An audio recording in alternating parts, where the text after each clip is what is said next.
President of the United States.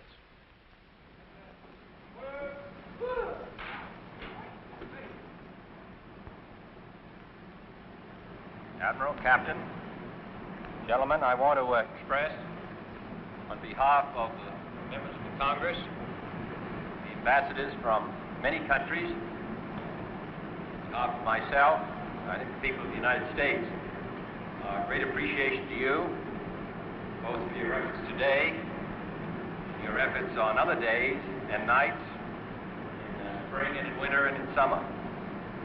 The United States Navy helps secure the freedom of countries thousands of miles away, ships which sail hundreds of miles from coasts, far-off places, preserve the freedom of those countries.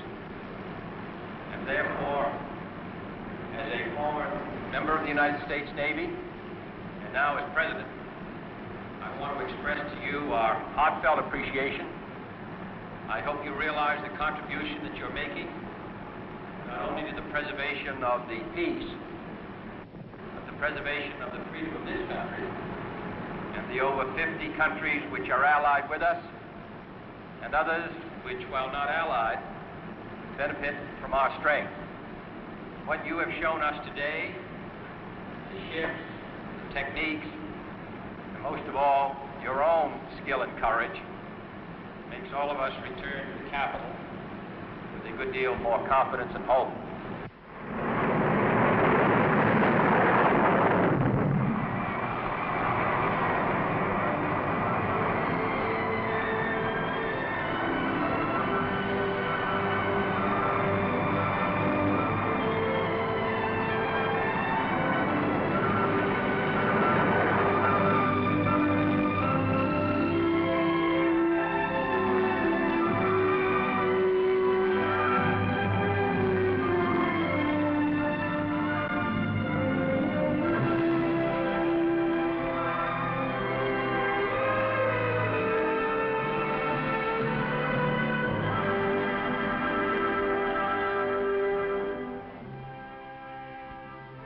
Former Navy lieutenant arrives at Oceana, Virginia to visit the Atlantic Fleet. Only now he comes not as a naval officer, but as the 35th President of the United States and Commander-in-Chief of the Armed Forces.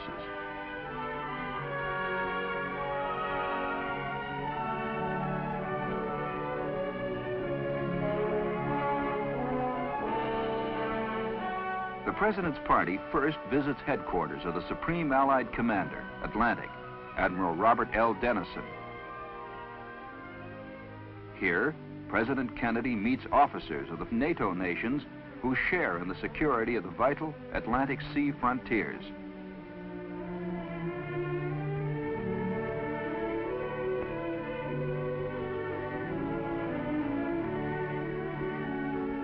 On this, his first official visit to the fleet, President Kennedy is accompanied by the Vice President, Lyndon Johnson. Over the next 24 hours, the presidential party, members of Congress, and ambassadors and diplomatic guests from 56 nations will witness at sea and ashore the operations of the men, ships, and planes of the Navy.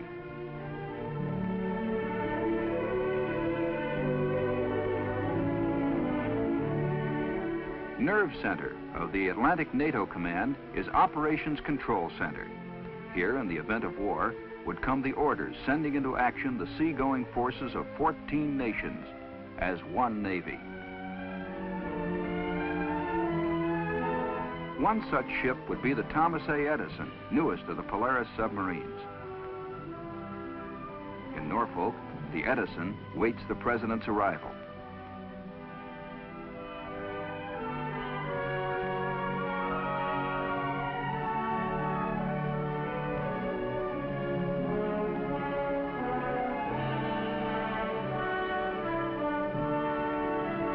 Within weeks, this submarine will join the Polaris fleet already deployed on patrol. Armed with 16 Polaris missiles, she will add substantially to the free world's ability to deter war and prevent aggression. While President Kennedy scans the harbor through one of Edison's periscopes, Vice President Johnson arrives aboard the attack carrier Forrestal.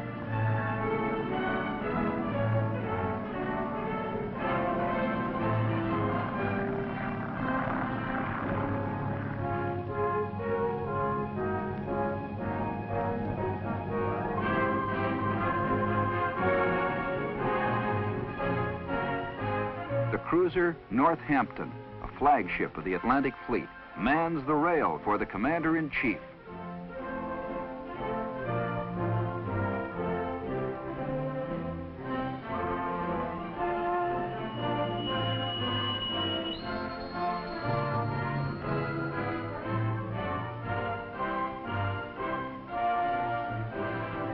In an emergency, Northampton could serve as the President's mobile command post at sea, one of several nerve centers from which he and his staff could transmit command decisions.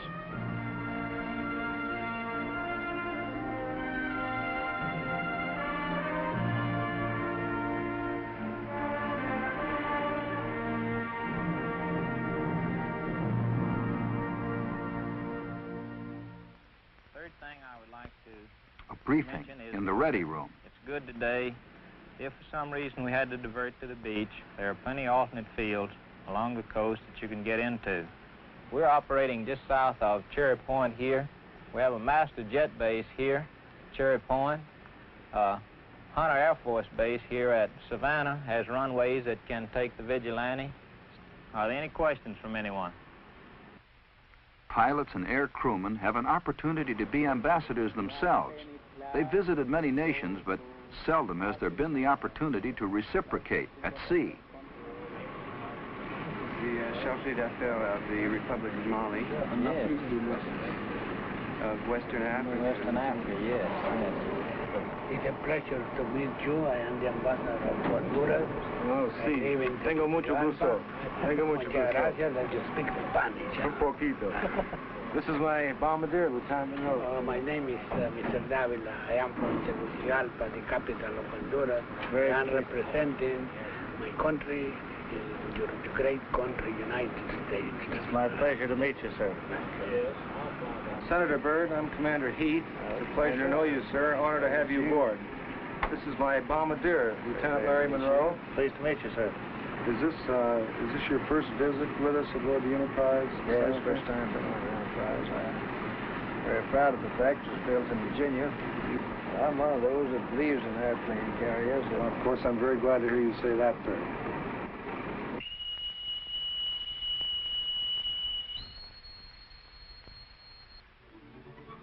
Breakfast, a good chance to meet constituents.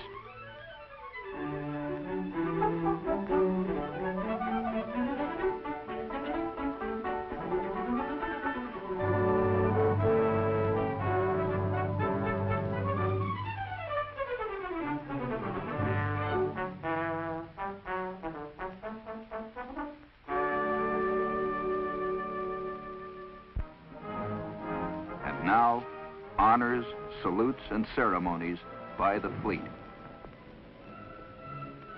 Nowadays, fleets are widely dispersed across thousands of miles of ocean. This is a rare sight. Among ships saluting the President, the largest in the world, the Enterprise.